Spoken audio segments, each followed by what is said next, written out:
আসসালামু আলাইকুম বন্ধুরা, আমি রাকিব রায়হান। আজকে আরও একটা টুইস্ট আর হররে ভরা স্প্যানিশ থ্রিলার সিনেমা নিয়ে হাজির হলাম। স্প্যানিশ নামটা আসলে উচ্চারণ করা খুবই কঠিন, তবে ইংলিশ নাম হলো দ্য বডি। হ্যাঁ, ইমরান হাশমি এইটারই রিমেক করেছে আমি জানি, তবে অরিজিনালের টেস্ট একটু বেশি আলাদা লেভেলের হয়। তাই অসাধারণ এই সিনেমার গল্পটি অরিজিনালটাই আপনাদের সাথে শেয়ার করার জন্য চলে আসলাম। তো গল্প শুরু করার আগে ইন্ট্রো চলতে থাক, আপনারা চাইলে ততক্ষণে একটা সাবস্ক্রাইব করে দিতে পারেন। গল্পের শুরুতেই আমরা একটা গার্ড একটা অন্ধকার বনের ভেতর দিয়ে প্রচণ্ড ভীত সন্ত্রস্ত অবস্থায় দৌড়ে পালাতে দেখি। আর সে দৌড়াতে দৌড়াতে একটা রাস্তার মাঝে আসলে একটা গাড়ির সাথে ভয়াবহ দুর্ঘটনা ঘটে যায়। আর এখন সিন চলে আসে একজন পুলিশ অফিসারের ঘরে, যাকে তার সহযোগী ফোন করে জানায় সেই গার্ডের দুর্ঘটনার খবর।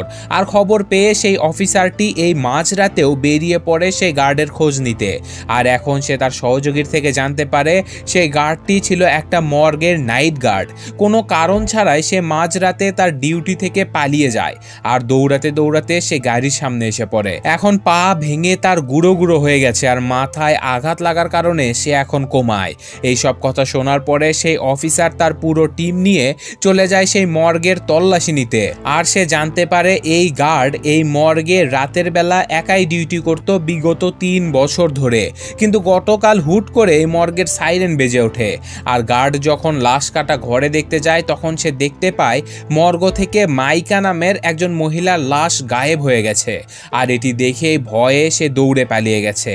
আর এখন তারা সিসিটিভি ফুটেজ চেক করলে দেখতে পায় টেকনিক্যাল গ্লিচের কারণে 4টা ক্যামেরার মাঝে মাত্র একটা কাজ করছিল, যেখানে সেই গার্ডের মর্গে ঢোকা এবং ভয় পেয়ে পালিয়ে যাওয়াটুকুই রেকর্ড হয়েছে। এছাড়াও বিল্ডিং এর কন্ট্রোল রুমের দরজার লক নাম্বার কেউ যেন বদলে দিয়ে গেছে, যেখান থেকে সিসিটিভির মেইন কানেকশন এসেছিল।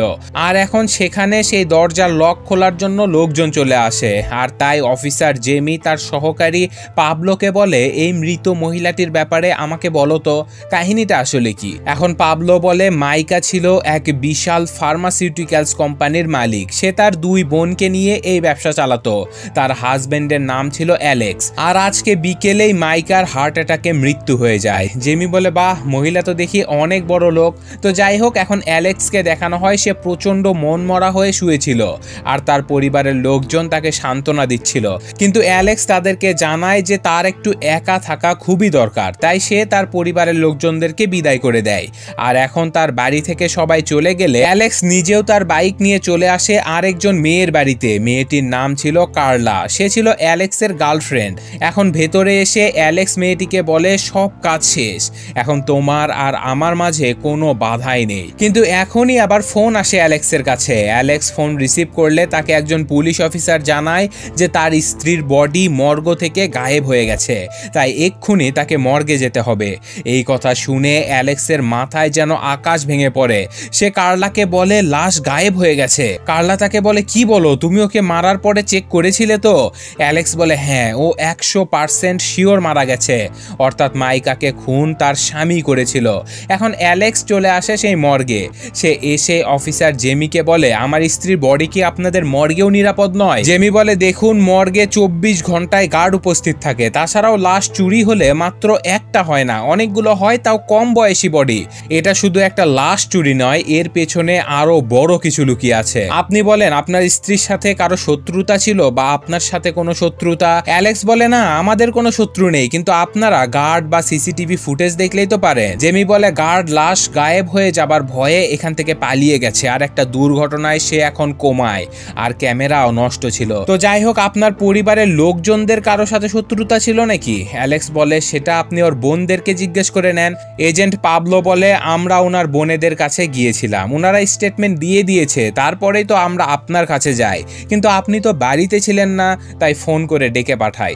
এখন জেমি বলে, তা কোথায় গিয়েছিলেন আপনি? অ্যালেক্স বলে, আমার খুব মাথা ব্যথা হচ্ছিল, তাই ওষুধ কিনতে গিয়েছিলাম। আর এখনই আবার অফিস রুমে চলে আসে লাশের ডেথ সার্টিফিকেট প্রদানকারী ডাক্তার। তার সাথে দেখা করার জন্য জেমি ও তার সহযোগীরা বাহিরে গেলে ফেলে। এখন একা থাকার সুযোগে অ্যালেক্স কার্লাকে ফোন করে বলে যে দেখো আমার জলদি একটা হেল্প দরকার, পুলিশ আমাকে বলেছে যে গার্ড কোমায় আছে, তাই লাশ গায়েবের ব্যাপারে তারা কিছুই জানে না, কিন্তু আমার মনে হচ্ছে যে তারা মিথ্যা কথা বলছে, তুমি জলদি সেন্ট্রাল হাসপাতালে যাও, সেখানে সেই গার্ডটির খোঁজ নাও, আর পুলিশ কি কথা বলে সেগুলো ভালোভাবে শুনে নাও। এইসব কিছু বলে সে জলদি ফোন কেটে নাম্বার ডিলিট করে দেয়। আর এখন জেমি রুমে এসে তাকে বলে চলুন, আপনার সাথে ডাক্তার কিছু কথা বলতে চায়। আর এখন অ্যালেক্স চলে যায় ডাক্তারের কাছে। ডাক্তার তাকে জিজ্ঞাসা করে আসলে কি অসুবিধা ছিল মিসেস মাইকার, ওনার কোনো এলার্জি, হাঁপানি অথবা সিজোফ্রেনিয়া কিছু ছিল নাকি? অ্যালেক্স বলে না, ও শুধুমাত্র বিমান ভ্রমণে প্রচুর ভয় পেত, আর মৃত্যুর কয়েক ঘন্টা আগে সে লস অ্যাঞ্জেলেস থেকে বাড়িতে ফিরেছিল, হয়তো ভয়ের কারণেই এমনটা হতে পারে। ডাক্তার বলে এখন যেহেতু লাশ আমাদের কাছে নেই তাই ময়না তদন্ত করাও যাচ্ছে না, তাই মৃত্যুর কারণও খুঁজে বের করা খুব মুশকিল। যাই হোক, ডাক্তার জিজ্ঞাসাবাদ করা শেষে এখন বাহিরে গিয়ে ডাক্তার জেমির সাথে বসে গল্প করতে থাকে। বাহিরে তখন অনেক ঝুম বৃষ্টি নেমেছে। জেমি খুবই উদাস হয়ে থাকতো সব সময়, কারণ তার স্ত্রী অনেক বছর আগে একটা দুর্ঘটনায় মারা গিয়েছিল, আর সে তার স্ত্রীকে সময় মতো হসপিটালে আনতে না পারার কারণে তার স্ত্রী মারা গিয়েছিল। আর এই অনুশোচনার কারণে আজও জেমি প্রচন্ড কষ্ট পায়। এদিকে অফিসে বসে বসে বিরক্ত হতে থাকে অ্যালেক্স। সে এখন অফিস রুমের বাহিরে গিয়ে এজেন্ট ম্যাথিউসকে বলে আপনার সিনিয়রকে ডাক দিন, আমার বাড়িতে যেতে হবে। ম্যাথিউস কিছু বলার আগে আশেপাশে সব লাইট ব্লিঙ্ক করতে থাকে, আর ব্লিঙ্ক করতে করতে একসময় সব লাইট নিভে পুরো মর্গ যেন ব্ল্যাক আউট হয়ে যায়। ম্যাথিউস তাকে সেখানে বসতে বলে কি হয়েছে সেটা দেখতে চলে যায়। আর এখন সেই রুমের ভেতরে পায়চারি করছিল অ্যালেক্স, আর তখনই অ্যালেক্স মর্গের ভেতর থেকে শব্দ শুনতে পায়। আর সে ধীরে ধীরে অন্ধকারের ভেতরে সেই মর্গের ভেতরে গেলে আবছায়া ভাবে দেখতে পায় তার স্ত্রীর লাশ রাখার ড্রয়ারের উপরে একটা বাক্স পড়ে আছে, আর সেই বক্সের ভেতরে তার স্ত্রীর ওষুধ, পার্স ইত্যাদি সহ মৃত্যুর সময় তার কাছে যা যা ছিল সেগুলো সব রাখা ছিল। আর তখনই সেখানে অ্যালেক্স দেখতে পায় একটা TH16 নামের কেমিক্যালের ড্রপ। সাথে সাথে অ্যালেক্সের মনে পড়ে যায় আর স্ত্রী লস অ্যাঞ্জেলেস থেকে ফেরার পরে সে এই কেমিক্যাল মেশানো ওয়াইনই তাকে খাইয়ে দিয়েছিল। আর এখনই আবার সব লাইটস জ্বলে ওঠে। অ্যালেক্স জলদি সেই TH16 এর বোতলটা পকেটে পুরে নেয়। জেমি তার পুরো দল সহ চলে আসে মর্গের ভেতরে। তারা দেখতে পায় লাশের জিনিসগুলো পাশের ড্রয়ার থেকে খুলে কেউ এখানে এনে ওলটপালট করে ফেলেছে, আর জিনিসগুলোর ভেতরে লাশের মোবাইলটা আবার গায়েব হয়ে গেছে। পুলিশেরা তাকে তার পকেট থেকে সবকিছু বের করতে বলে। অ্যালেক্স সবকিছু বের করে তাদেরকে দিয়ে দেয় শুধু TH16 এর বোতলটা ছাড়া, কিন্তু জেমি তাকে বলে হাত উপরে তোলো আর পেছন দিকে ঘুরে দাঁড়াও। কিন্তু অ্যালেক্স বলে কেন, আপনাদের কোনো অধিকার নেই আমাকে তল্লাশি নেবার। এটি শুনে জেমি রেগে গিয়ে তাকে ধাক্কা দিয়ে ফেলে তার তল্লাশি নিতে থাকে, আর সে সেই TH16 এর বোতলটাও পেয়ে যায়। সে বলে এটা কি, কেন বের করনি এর আগে? অ্যালেক্স বলে এটা এক ধরনের বিষ, কিন্তু এটা কি কাজে ব্যবহার হয় আমি নিজেও জানি না। আমাদের কোম্পানি এমন অনেক বিষের উপরে পরীক্ষা নিরীক্ষা করে, সেখান থেকে হয়তো এটা আমার কাছে কোনোভাবে পৌঁছে গেছে, আমি এই ব্যাপারটা আগে থেকে জানতামই না। আর এখনই আবার অ্যালেক্সকে ফোন করে কার্লা। পুলিশ বলে ফোন ধরো, কথা বলো। অ্যালেক্স বলে আমার বোনের ফোন এসেছে। এদিকে কার্লা তাকে জানায় সত্যি সেই গার্ড কোমায় আছে। অ্যালেক্স জলদি তার কথা শেষ করে ফোন কেটে দেয়। আর এখন সে পুলিশদেরকে বলে আমি কি একটু বাথরুমে যেতে পারি? ম্যাথিউস তাকে বাথরুম অবধি নিয়ে যায়। অ্যালেক্স বাথরুমে গিয়েই কার্লাকে ফোন করে বলে আমার মনে হয় কেউ এসবের পেছনে আছে, যে মাইকার ফোন চুরি করে নিয়েছে, কিন্তু তার বদলে এখানে রেখে গেছে TH16 এর বোতল। তবে তুমি চিন্তা করো না, আমি পুলিশকে সামলে নেব। তো যাই হোক, এখন অ্যালেক্সের কথা শেষ। বাহিরে তখন ঝুম বৃষ্টি নেমেছে। আর এখন অ্যালেক্স পেছনে ফিরে দেখে টয়লেটের জানালার উপরে কেউ একজন একটা চিঠি রেখে গেছে। অ্যালেক্স সেই চিঠিটি খুলতেই দেখতে পায় সেটা ছিল তারই বিজনেস মিটিং এর একটা ইনভাইটেশন লেটার, যার পেছনে লেখা ছিল চোখ বন্ধ করলেই তোমার কথা মনে পড়ে। আর সাথে সাথে অ্যালেক্সের মনে পড়ে যায় এমনই একদিন অ্যালেক্সের হাতে এসে পৌঁছেছিল এই ইনভিটেশন কার্ডটি, আর সেদিন মাইকা অ্যালেক্সের গলায় একটা দাগ দেখে তাকে সন্দেহ করে ফেলে। আর সেদিন মাঝরাতেই হুট করে অ্যালেক্সের ফোনে কার্লা মেসেজ করে, আর সে মেসেজে লিখেছিল যে চোখ বন্ধ করলেই তোমাকে দেখতে পায়। আর তখনই পাশ থেকে মাইকা চোখ মেলে দেয়। যাই হোক, এখন অ্যালেক্স জলদি সেই কার্ডটি ছিঁড়ে কমোডে ফেলে দেয়, কিন্তু ফ্ল্যাশ করতে যাবার সময় দেখে যে কমোডের ফ্ল্যাশ নষ্ট, সেই ফ্ল্যাশ আর চালুই হচ্ছিল না। এদিকে এতক্ষণে অ্যালেক্সকে খুঁজতে বাথরুমে চলে এসেছিল ম্যাথিউস, তাই কোনো কুল কিনারা না পেয়ে বাঁচার জন্য অ্যালেক্স সেই কমোডের ভেতর থেকে ছেঁড়া কাগজগুলো তুলে গিলে খেয়ে নেয়। আর এখন টয়লেট থেকে বেরোলে ম্যাথিউস তাকে বলে আমরা কন্ট্রোল রুমের দরজা খুলতে পেরেছি। আর এখন অ্যালেক্সকে নিয়ে যাওয়া হয় সেই কন্ট্রোল রুমে। সেখানে জেমি তাকে দেখায় কেউ একজন সেখানে এসে সিসিটিভি ক্যামেরার লাইনগুলো কেটে দিয়েছে, তবে সে মেইন দরজা দিয়ে নয় বরং ভেতর দিয়ে এসেছিল, এসির ডাক্টের ভেতর দিয়ে।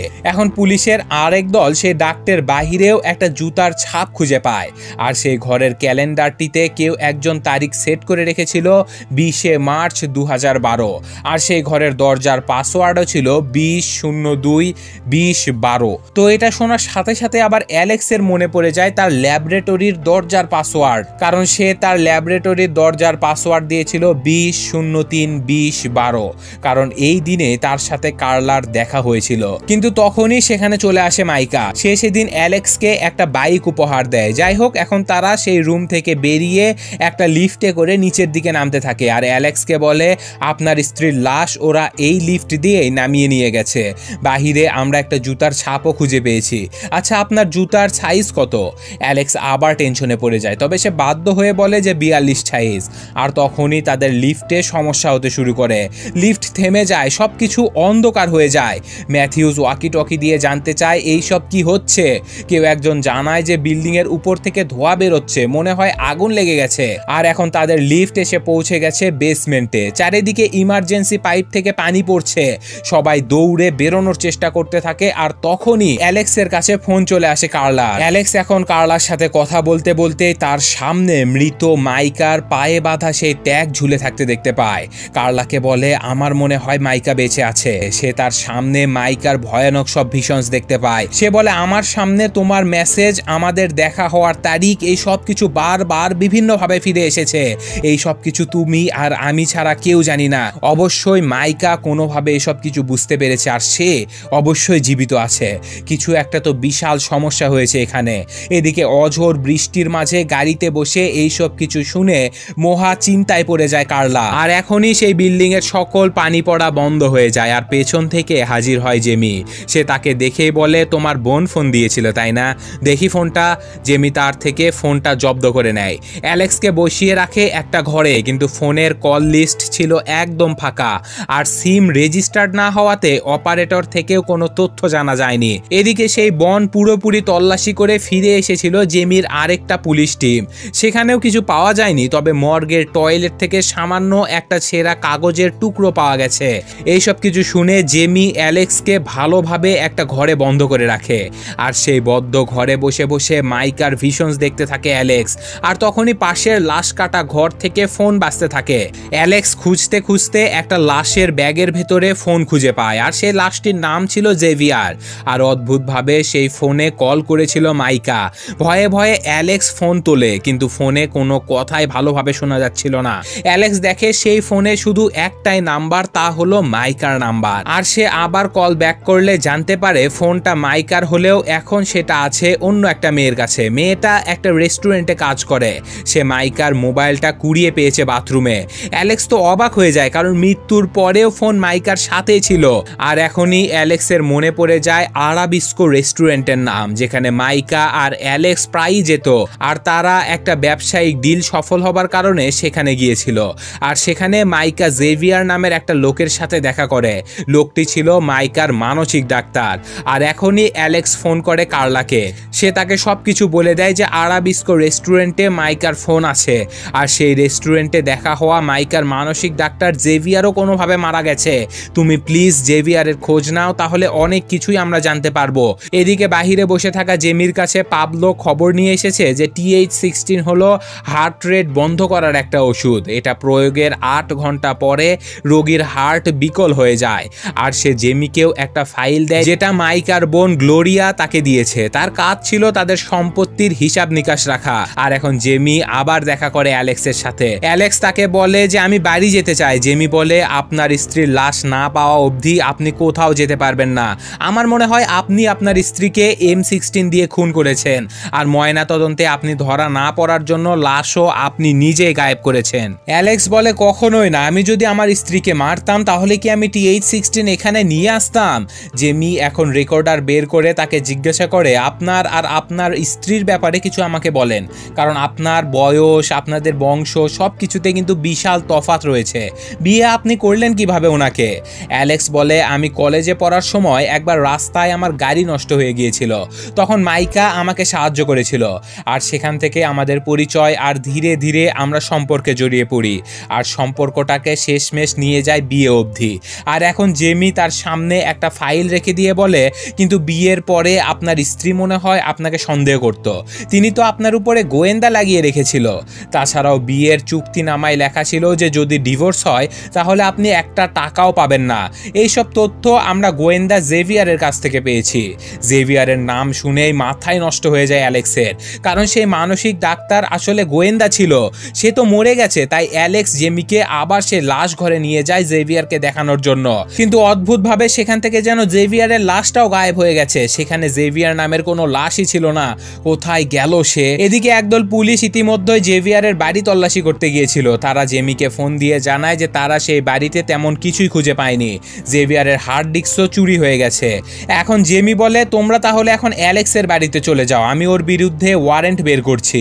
আর এখন পাবলো তার দলবল নিয়ে অ্যালেক্সের বাড়িতে যাবার জন্য প্রস্তুত হয়, কিন্তু তাদের গাড়ি ঝড়ের কারণে আটকা পড়েছিল রাস্তার মাঝেই। এদিকে মর্গ থেকে পালিয়ে যাওয়া সেই গার্ডের হুট করে যেন হার্টবিট বেড়ে যেতে শুরু করে। আর এখন অ্যালেক্স সবার আড়াল হলে আবার ফোন করে কার্লাকে।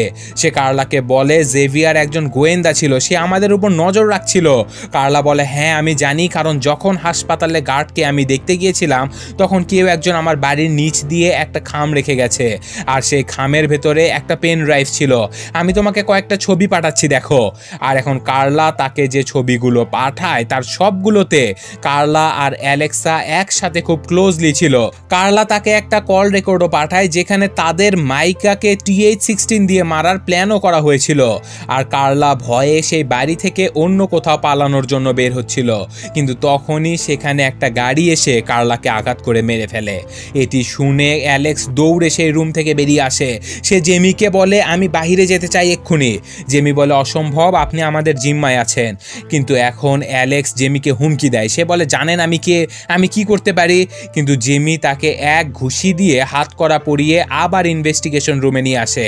আর সে অ্যালেক্সকে বলে, চিন্তা করবেন না, আপনার দেয়া ঠিকানায় আমরা লোক পাঠিয়ে দিয়েছি। এখন বলেন তো এই কার্লার কাহিনী কি? আর এখন জেমি সব সত্য ঘটনা বলে দেয়। সে বলে, আজ থেকে 8 মাস আগে কার্লার সাথে আমার কলেজে দেখা হয়, তখন সেই কলেজে রসায়নের প্রফেসর ছিলাম আমি। কার্লা রসায়নে একটু দুর্বল ছিল, সে অ্যালেক্সের কাছে আলাদাভাবে পড়তে আসতো, আর এভাবেই ধীরে ধীরে একে অপরের প্রেমে পড়ে যায় তারা। কিন্তু একটা পর্যায়ে কার্লা জেনে যায় সে বিবাহিত। অপরদিকে মাইকাকে সময় কম দেয়াতে মাইকাও অ্যালেক্সের উপরে সন্দেহ করতে থাকে। আর কার্লা মাইকার ব্যাপারে জানার পরে অ্যালেক্সের সাথে ব্রেকআপ করে দেয়। সে অ্যালেক্সকে বিয়ে করতে যাচ্ছিল, আর এখন অ্যালেক্স যদি মাইকাকে ডিভোর্স দেয় তাহলে সে 1 টাকাও পাবে না। তাই অ্যালেক্স আর কার্লা মিলে প্ল্যান করে মেরে ফেলে মাইকাকে। আর এখন সব কথা শেষে জেমি বলে, আচ্ছা এভাবেই প্ল্যান করে যদি মাইকাকে মেরে ফেলেন তাহলে সে বেঁচে গেল কিভাবে? অ্যালেক্স বলে, হয়তো সে ওয়াইনের গ্লাস পরিবর্তন করে নিয়েছিল। জেমি বলে, ঠিক আছে তা মানলাম, কিন্তু ও মরার মতো অভিনয় করলো কিভাবে? অ্যালেক্স বলে, একটা মেডিসিন আছে যেটা নিলে শরীরের হার্ট রেট বেশ কিছুক্ষণের জন্য বন্ধ হয়ে থাকতে পারে, সে হয়তো সেই মেডিসিনটি নিয়েছে। সবকিছু শুনে জেমি বলে, আচ্ছা বুঝেছি। আর এখন জেমির কাছে কল আসে পাবলোর। পাবলো অ্যালেক্সের বাড়ি তল্লাশি করে তারপরে ফোন দিয়েছে। সে বলে, স্যার অ্যালেক্সের বাড়িতে লাশ তো পাওয়া যায়নি, তবে মর্গের একটা ম্যাপ পাওয়া গেছে, ভেতরে ঢোকার এসির ডাক্টের লাইন, এছাড়াও অ্যালেক্সের গাড়ির ডিকিতে এক জোড়া জুতা পাওয়া গেছে যেগুলোর সাইজ আর ডিজাইন একদম হুবহু সেই বনের ভেতরে খুঁজে পাওয়া জুতার ছাপের মতো। এছাড়াও তার গাড়িতে একটা বন্দুকও পাওয়া গেছে যেটা দিয়ে কয়েক ঘন্টা আগে ফায়ারও করা হয়েছে। আর এখনই পাবলোর কাছে হাসপাতাল থেকে ফোন আসে, আর কল কনফারেন্স করলে হাসপাতালের সেই পুলিশ অফিসার তাদেরকে জানায় সেই গার্ডের জ্ঞান ফিরেছে। জেমি তো অবাক হয়ে যায়, সে বলে, কি বলেছে আমাকে জানাও। পুলিশ বলে, স্যার আপনি বিশ্বাসই করবেন না। জেমি বলে, তবুও বলো কি ঘটনা। আর এখন দেখানো হয় প্রতিদিনের মতো সেই গার্ড তার ডিউটিতে বসেছিল, আর তখনই তার সামনের সিসিটিভি ক্যামেরাগুলো ঘোলা হয়ে যেতে থাকে।